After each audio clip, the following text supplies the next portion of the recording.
경기 분위기가 잠잠하니까 여기저기서 뜬금포에 좀 더 집중하게 됩니다. 오늘은 그게 바로 지카 바이러스가 아니었을까 싶은데요. 또 한치 앞으로 알 수 없는 스포츠 같은 주식시장, 오늘은 또 어떤 드라마 같은 사연들이 펼쳐졌을지 이 시간에 다시 한번 보시죠. 해설에는요, 메리츠존금증권의 이희곤 과장 모셨습니다. 안녕하세요. 네, 안녕하세요. 네, 오늘 경기는 좀 어떠셨어요? 네. 모기 한 마리로 뭐 울고 웃고 하는 그런 장이었죠. 뭐 대표적으로 지카 바이러스 수혜 종목들은 한 차례 시세 이후에 뭐 어느 정도 기간 가격 조정에 다시 한 번 더 2차 상승. 네. 반대로 항공주나 여행주 같은 경우에는 우는 하루, 뭐 그런 하루가 되었죠. 네. 네. 허 의원님은 좀 어떠셨어요? 네. 메리츠 직원분들은 저 SM처럼 교육을 받나 봐요. 그 왜요? 말을 되게 재밌게 잘하죠. 맞아요. 모기 한 마리 가지고. 거의 연예인 다 되셨어요. 방송을 너무 많이 하셔가지고. 네, 그런 것 같습니다. 오늘 업을 시장 분위기인데 바꾸셔야죠. 그 자동차랑 조선주 오르는 거는 저는 좀 잘 모르겠더라고요. 뭐 재료가 나왔는지. 그래서 뭐 자동차 쪽은 뭐 환율은 저렇게 막 거의 10원 빠졌는데 뭐 자동차는 막 뚫고 올라가고 그래서 맞아요. 저도. 좀 수급은 좀 이해가 안 되는 분위기였고 일단 지수는 개인적으로는 지수 조정으로 들어선 것 같아요.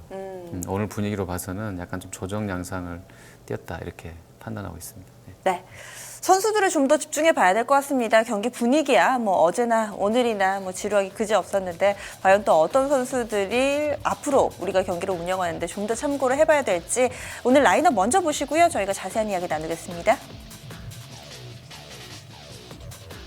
1번입니다. 유니더스, 2번 50, 3번 바이오톡스텍, 4번 현대글로비스, 5번 대림산업, 6번 코스맥스, 7번 삼성중공업, 8번 LG디스플레이, 9번 아시아나항공입니다.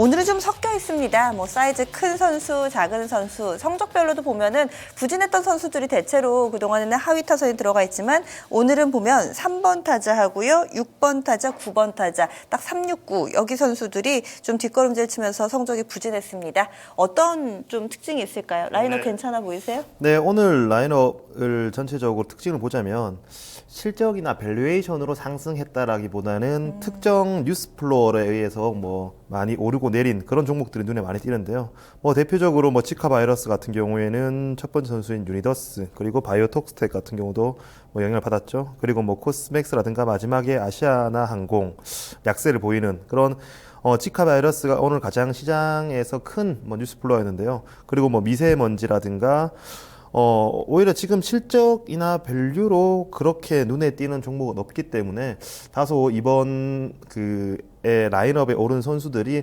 과연 연속성을 보일까에 대해서는 조금은 더 검증이 필요한 그런 라인업이라고 보여집니다. 네.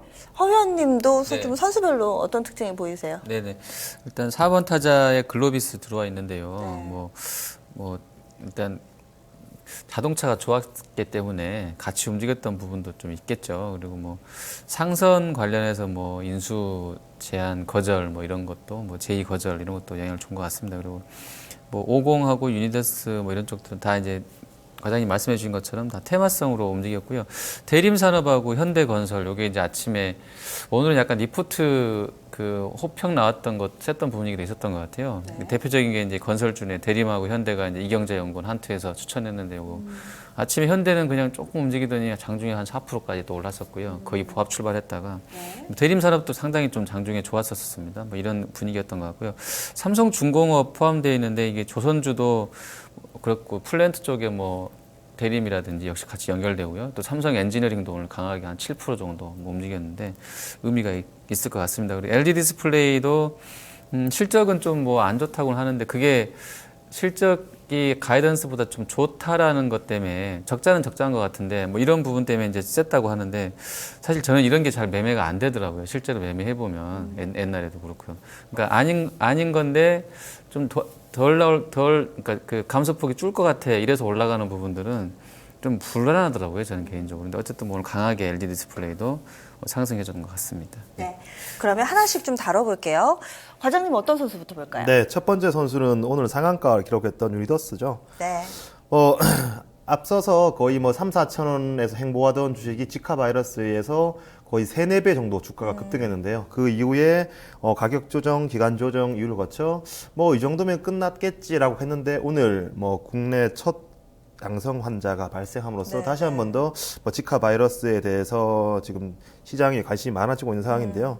뭐 그 수급 쏠림이죠. 수급 쏠림이 가장 대표적인 종목이라고 볼 수 있고, 그리고 뭐 이제 앞서서 한번 테마가 일어났고 그 테마에서 가장 대장이었던 그런 종목이기 때문에 네. 다시 한 번 더 오늘 수급이 많이 쏠렸는데요. 글쎄요. 저는 이 부분이 과연 이 친구들의 밸류에이션을 과연 이끌 수 있을까라는 측면에서 네. 조금은 부정적인 의견이지만, 이제 오늘 그 엠젠 플러스 같은 경우도 상한가를 한번 기록했었거든요. 네, 맞아요. 한번 그 끼를 보여줬는 주식들은 네. 1차에 끝나지 않더라고요. 보통 한번 큰 대시세를 냈던 종목들은 차트상 N자형을 그리는 경우가 많았기 때문에 네. 사실 본질을 따져봤을 때는 과연 이 회사의 그 본업이 성장할 수 있겠어라는 의문보다는 수급적 쏠림으로써 차트의 대응이 이 유니더스의 향후 매매에 수익과 손실을 가릴 것으로 생각이 됩니다. 허 의원님은 좀 어떻게 보세요? 네. 아니 저는 이게 과장님 지금 말씀해 주셨는데 이거 직하가 별거 아닌 것 같은데요. 심리적으로 우리가 좀 한번 작년에 반응해 놨잖아요. 메르스 때문에. 근데 이게 여름 가면 실제로 모기 많이 나오잖아요. 그렇죠. 저희도 아래 그 배수구 쪽이 좀 많이 막혀서 그 청소를 잘 안 되는 하수가 많은 데는 모기가 굉장히 많이 살더라고요. 그래서 저희도 굉장히 집에서 많아요. 한 11월 달까지 한 5, 6월부터 11월까지. 그러니까 기간도 굉장히 길거든요. 근데 저도 제가 임신하고 이런 건 아닙니다만 되게 예민할 것 같아요. 실제로 이제 여름철 다가오고 그러면. 그래서 이 재료가 네. 그냥 개인적인 생각으로는 또 환자가 또 안 나오란 법도 없고요. 지금 물론 이제 우리 개체간 감염은 안 된다고 하는데 신체 접촉 가지고 감염은 안 된다고 하고 중국도 13명이가 나와 있는데 죽은 사람은 없다고 그러고요. 그러니까 치사율은 높지 않다고 하는데 일본도 좀 2차례 정도 감염됐다고 하는데 있었어요. 예, 네. 3명인가요? 2명인가요? 그래서 근데 그런 건 있는데 심리적으로 약간 영향을 줄 수는 있을 것 같고요. 그렇게 되면 또 작년에 그랬던 것처럼 또 메르스 채탕이 좀 나오지 않을까라는 그러니까요. 우려는 약간 되더라고요. 오늘 움직임이 바로 시장에서 이렇게 나오니까 유니더스 오르고 코스맥스 아침에 한 4% 막 밀려나면서 좀 영향이 그래도 약간 있겠다 이런 느낌은 좀 들더라고요. 네. 여름 들어가게 되면은. 네. 연속성에 대해서는 어떻게 보세요? 저는 하루 이틀은 더 갈 수 있을 거라고 봐요. 하루 이틀 정도는요. 네. 근데 오늘 그 첫 환자가 양성 판정을 받았음에도 불구하고 이제 열이 37.5도 밑으로 내려오고, 안정 단계. 예, 내일이면은 퇴원 그 가능성까지 제기되고 있거든요. 지금 내일 지카 바이러스 이 테마가 갈 수 있다 떨어진다는 역학조사에 들어갔잖아요. 지금 첫 환자에 대해서 역학조사가 들어갔는데 배우자분이나 같이 그 브라질 동행했던 그런 동료분들 역학조사에 들어갔는데 네네. 그 역학조사에서 만약에 양성 판정이 안 났다라고 하면 한 푼 꺾일 수 있는 그런 식이라 판단되기 때문에 네네. 사실 주식 이 예솔로 그러니까 사실 이거는 베팅 구간이죠. 베팅. 그러니까 밸류에이션에 따라서 자연스럽게 우상향 한다기보다는 예솔로에 따라서 주가 급등이 심하기 때문에 지금은 사실 이제 베팅 구간에 속한다라고 볼 수 있을 것 같습니다. 그리고 최근 들어서 지수가 좀 지지부진하고 워낙에 할 게 없다 보니까 네, 또 그렇죠. 수급이 쏠리지 않았나 이런 생각도 상당히 좀 많이 해보는데 이 모기 기피제 그리고 실질적으로 진단 키트 하는 쪽뿐만 아니라 드론 관련주, 에어졸 관련주 너나 할 것 없이 전반적으로 가더라고요. 허 의원님 같으면 오늘 사셨어요. 포트에 있어요. 그럼 내일 어떻게 대응하실 것 같으세요? 저는 그러니까 만약에 제가 샀으면 그러니까 이거는 이제 그 돈의 자금의 규모라든지 이런 거랑 연관이 있겠는데요. 그냥 단타고 규모가 아주 컸으면 오늘 다 끊었겠죠. 제가 이거 수억 가지고 거래하는데 이걸 갖고 증시에서 100% 사가지고 수억을 들고 중장기로도 더 지카 바이러스 잘 갈 것 같으니까 보유할래 이런 사람 없겠죠. 그냥 만약에 3억이었다 아니면 10억이었다 그러면 이거 오늘 다 질렀으면 종가에 다 끊었겠죠. 근데 이제 한 1,000만 원, 3,000만 원 가지고 진짜 죽자사대로 했다 그러면 좀 가볼 만도 하고요. 이건 없어도 돼. 이 정도면 한번 버텨볼 만하고 아니라고 그러면 그냥 하루에 한 3,000만 원, 4,000만 원 먹었으면 나왔겠죠. 근데 이제 작은 돈이고 또 포트에서 일부 샀다 그러면 좀 여름까지는 괜찮을 것 같습니다. 조금씩 해보는 거는. 네. 네. 들고 계신 분들께는 상당히 좀 공포스러운 롤러코스터가 될 것 같고 또 안 들고 계신 분들께는 상당히 재미난 볼거리가 될 수도 있는 그런 테마가 좀 형성이 됐습니다. 일단은 좀 국내에서 확산이 되면 당연히 안 되겠죠. 이런 내용들 좀 뉴스 플로우에 따라서 또 종목 대응 잘 해보시면 좋을 것 같고요. 이어서 허 위원님의 관심 선수로 넘어가 볼게요. 예, 저는 오늘 4번 타자였던 글로비스를 갖고 왔는데요. 네. 뭐 어제도 저희가 이제 막판 동시효과 때 그랬었는데 그 현대차랑 이쪽이 잠깐 움직임이 나오고 네네. 또 중공업은 좀 많이 빠져서 제가 이제 상산 때문에 그런다라고 그랬잖아요. 어제. 맞아요. 근데 저는 그 생각에는 변함이 없어요. 아직까지도. 왜냐하면 정황상으로 뭐 일본 저렇게 올라가고 지금 N 뭐 이렇게 움직여서 우리가 좀 더 그러니까 수출 경쟁력 면에서는 좀 딸리는 것 같은데 네. 움직임이 세게 나왔거든요. 운송 장비가. 수급적으로는 기관이 거의 1,000억 매수를 했어요. 근데 이제 환율도 한 10원 빠졌고 그러면 역발상으로 그냥 기관은 그러면 환율이 한 1,150원인 바닥이라고 보고 있나? 뭐 이런 생각을 해볼 수는 있는데 뭐 그것까지는 안 갔고요. 일단 개인적으로 봤을 때는 정부에서 되게 그 인수 제의라고 했는데 좀 이렇게 강력하게 했었나 봐요. 그냥 제 생각에.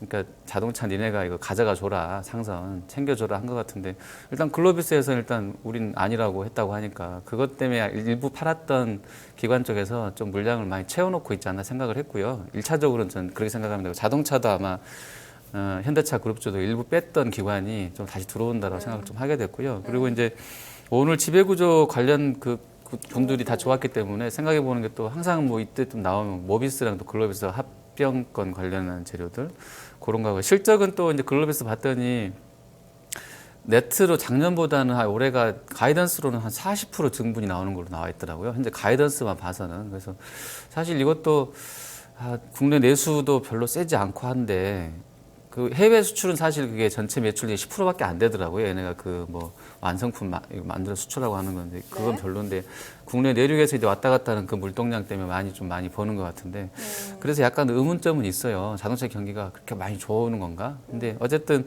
한 40% 증분 나온다 하고요. 밸류도 아주 새 걸 한 것 같지는 않습니다. 그래서 뭐 그런 부분까지 겹쳐지면서 오늘 좀 강하게 상승 나온 것 같습니다. 네. 자동차의 강세에 대해서 의견이 상당히 좀 분분한 것 같아요. 그 원인 분석에 대해서는 또 여러 가지 의견들 나오는데 이 과장님이 보시기에는 원인이 뭐였다고 보세요?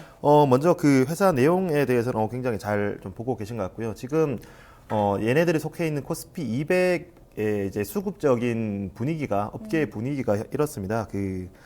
한 2010년도, 2011년도 이후부터는 금융위기 이후에 구경제라고 하거든요. 구경제 산업이라고 하거든요. 뭐 자동차라든가 철강, 뭐 조선, 건설 이런 구경제에 대해서 다소 이제 이쪽은 성장이 다 했기 때문에 건드리지 말자라는 게 최근까지 계속 지속됐거든요.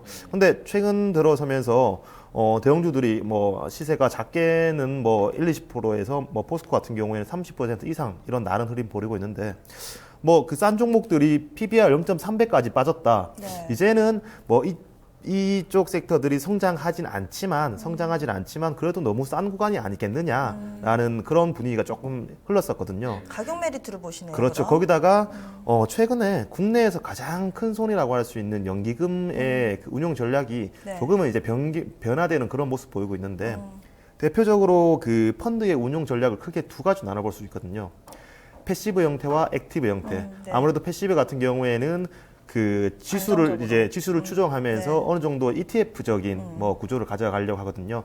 반면에 액티브형 같은 경우에는 하이리스크 하이 리턴 어떻게든 간에 그 벤치마크 지수를 비트하려는 언더퍼폼 하려는 그런 모습 보이고 있는데 연기금의 운용은 자체적으로 연기금 운용할 것도 있지만 외주를 주는 경우도 많거든요. 하지만 그 전체적인 운용 전략이 액티브형보다는 패시브를 가게 된다라면 아무래도 그 코스피 200 내에 쏠려 많이 이제 투자를 할 수밖에 없는 상황입니다. 그래서 최근에 뭐 포스코라든가 뭐 은행이라든가 이런 그 대형주들이 바닥에서 꽤 많이 올랐거든요. 네. 근데 안 오른 그 대형주를 살펴보자는 이런 분위기가 꽤 흘렀었는데 거기서 뭐 해운주들이 거의 바닥 다지고 있었죠.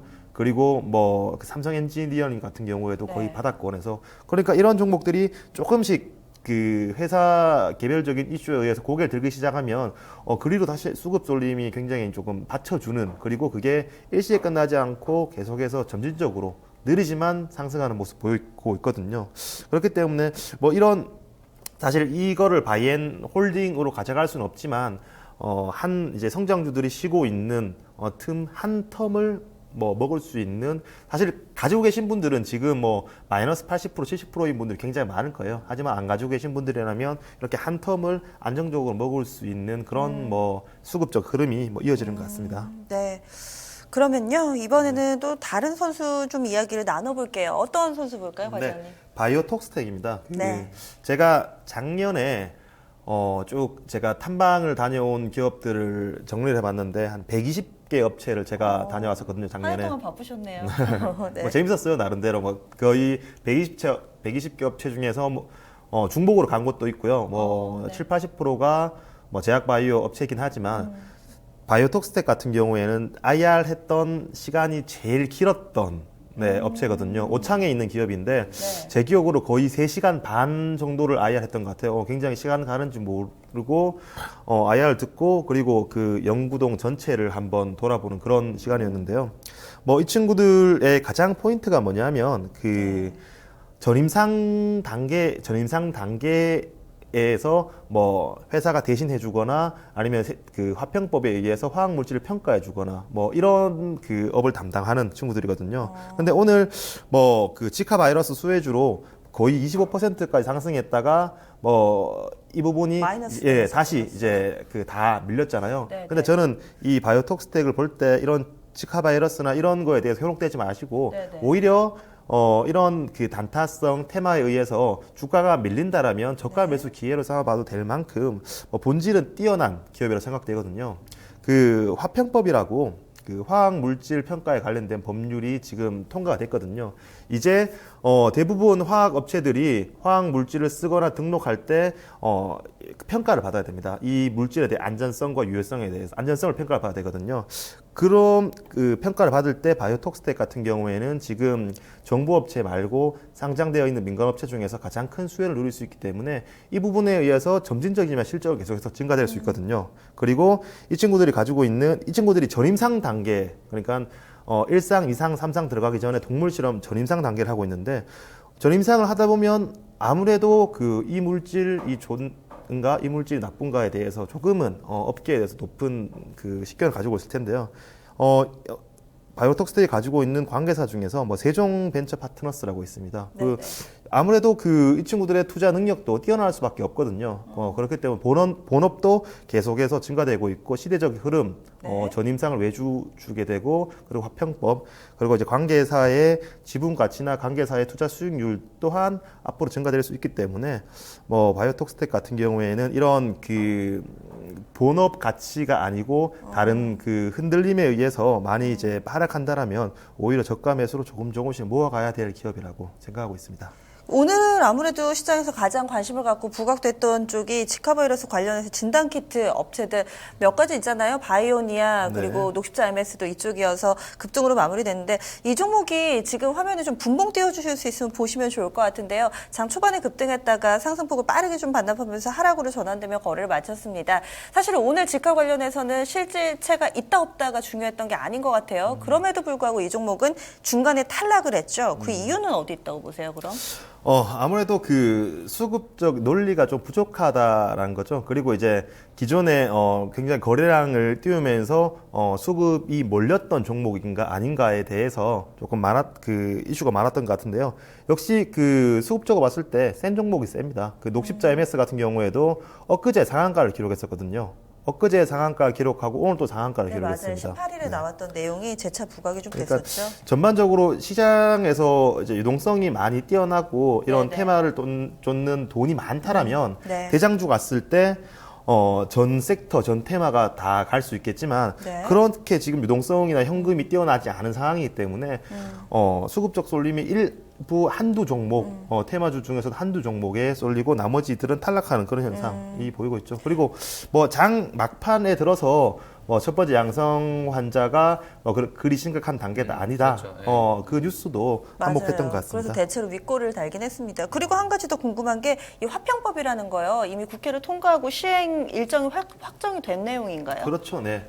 이게 통과한 지가 꽤 됐습니다. 이제 2, 3년 전에 제가 정확하게 기억을 안 나는데 아마 2, 3년 전에 통과됐습니다. 근데 이제 통과된 이후에 향후에 등록하는 물질 그리고 이제 사용하는 물질에 대해서 네. 평가를 받아야 되는데 한 물질을 그냥 그 용량대로 평가를 받을 수 있거든요. 네. 근데 이 평가에 대해서 사실 그 화학 업체들이 굉장히 많잖아요. 그러니까 이 화학 업체들끼리 컨소시엄 구성이 필요한 상황이거든요. 그러니까 네. 이 컨소시엄 구성을 통해서 이 물질에 대해서 너희는 뭐 이만큼 쓰고 우리는 이만큼 쓰기 때문에 이 평가를 너희는 이만큼 부담하고 우리는 이만큼 부담하자. 이런 컨소시엄이 구체적으로 이제 짜 나가고 하나 둘 실적이 나오는 것을 충분히 이제는 확인할 단계가 된 것 같습니다. 그리고 지카 바이러스 얘기 나온 김에 반면에 좀 피해를 봤던 섹터 쪽도 있었잖아요. 저희 라인업 중에서는 화장품도 어찌 보면 좀 관련해서 피해주로 좀 분류가 됐었던 것 같고 여행이나 항공 쪽도 투자 심리가 좀 위축이 됩니다.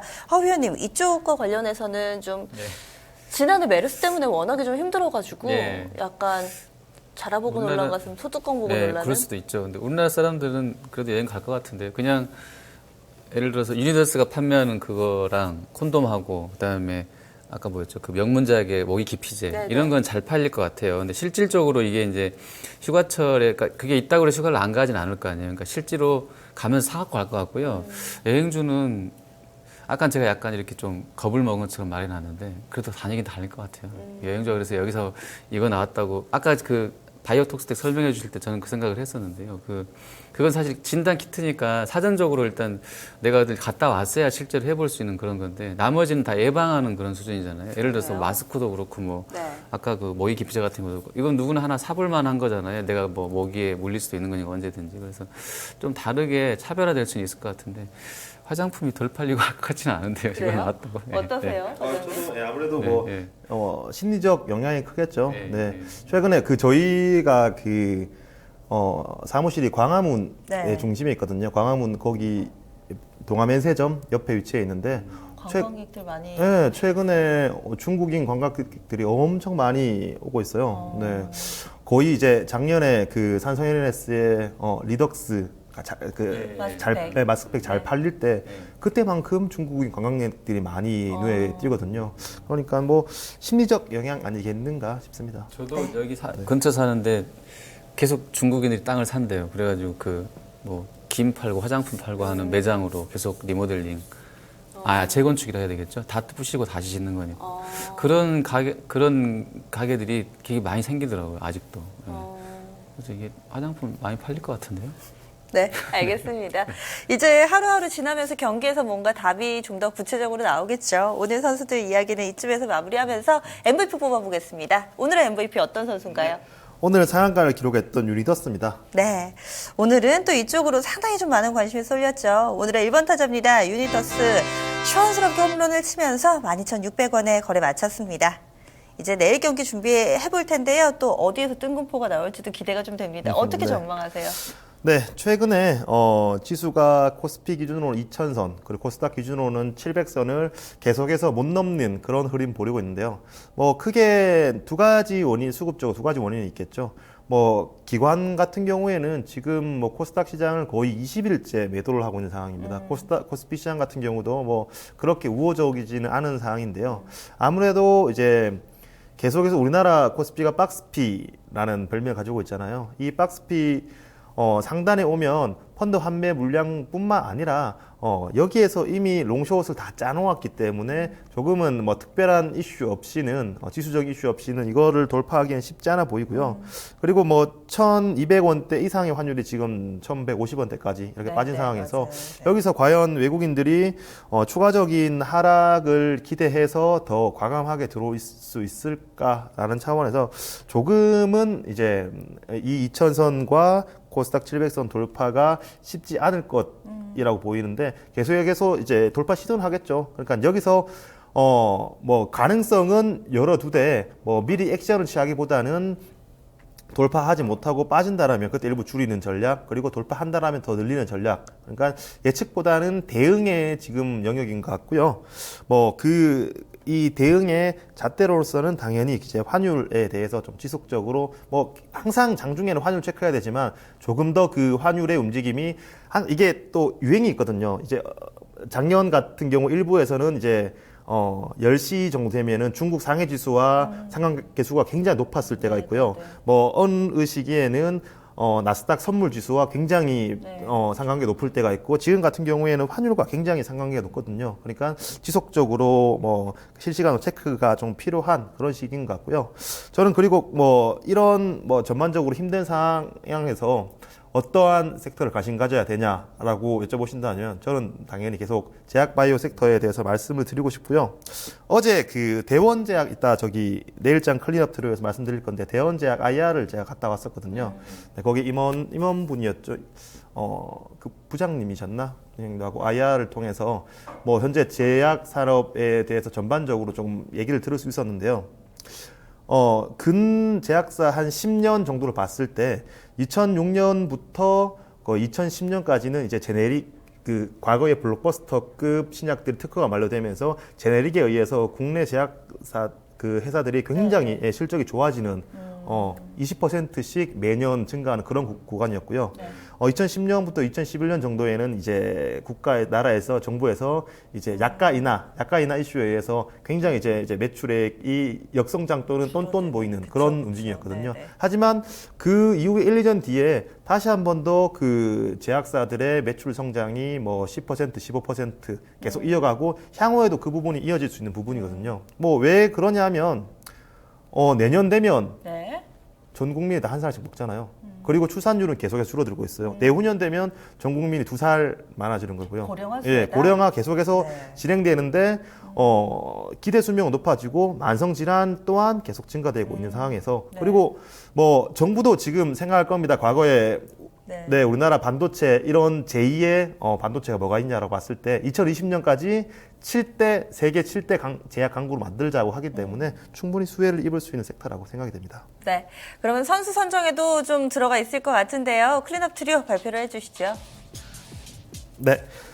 내일장 클린업 트로의 첫 번째 선수는요, 대원제약이고요. 그리고 두 번째 선수는 YD 온라인, 마지막으로 SFA 되겠습니다. 제약, 게임, OLED. 첫 네. 번째로 제약, 대원제약부터 좀 설명해 주시죠. 네. 뭐 참 탄탄한 회사예요. 그 최근에 연 매출의 성장이 15%, 20% 계속 지속되고 있고요. 네. 그리고 작년 같은 경우에는 매출액이 최초로 2천억을 돌파했습니다. 퍼 기준으로 봤을 때 지금 17배 구간이기 때문에 그렇게 부담스러운 구간도 아니고요. 올해 또한 이 정도의 매출 성장이 지속되기 때문에 큰 한방은 없지만 한미약품 같은 큰 한방은 없지만 꾸준히 올라갈 수 있는 그런 제약 섹터라고 생각이 됩니다. 게임주들도 오늘 좀 꿈틀대던데요. YD 온라인은 어떤 재미 있나요? YD 온라인 참 그 최근에 눈에 띄는 수급이 많이 보였거든요. 시가총액이 1,000억대인데도 불구하고 한 2주 전부터 기관 투자자들의 점진적인 이런 그 매수가 진행되고 있는 상황에서 오늘 딱 지지해줘야 될 자리에서 지지해주는 모습 보이고 있습니다. 향후에 있을 천군 CBT나 갓 오브 하이스쿨의 일본 진출에 대해서 조금 기대감이 모여지는 그런 시기인 것 같습니다. 마지막으로 SFA죠? 네. 지금 OLED 하면 시장에서 가장 그 핫한 섹터죠. 네. SFA 같은 경우에는 향후에 이런 그 OLED에 대한 투자가 대면적으로 진행됐을 때 수혜를 입을 수 있는 기업이 있기 때문에 향후 OLED 먹거리로 봐주시면 될 것 같습니다. 네, 알겠습니다. 골고루 좀 매력을 갖춘 선수들 내일 경기 활용하시는데 꼽아보시라고 클린업 트리오 선정했는데요. 대원제약과 YD 온라인 그리고 SFA였습니다. 저희가 지금까지 투자 판단에 대한 도움 말씀 드렸는데요. 이 종목의 상승과 하락을 보장하지는 않습니다. 투자 성향과 가지고 계신 자금, 시기 이런 부분들 다 고려하셔서 신중한 결정 내리시길 바랄게요. 그럼 내일 이 시간 다시 찾아뵙겠습니다. 함께해 주신 여러분 고맙습니다.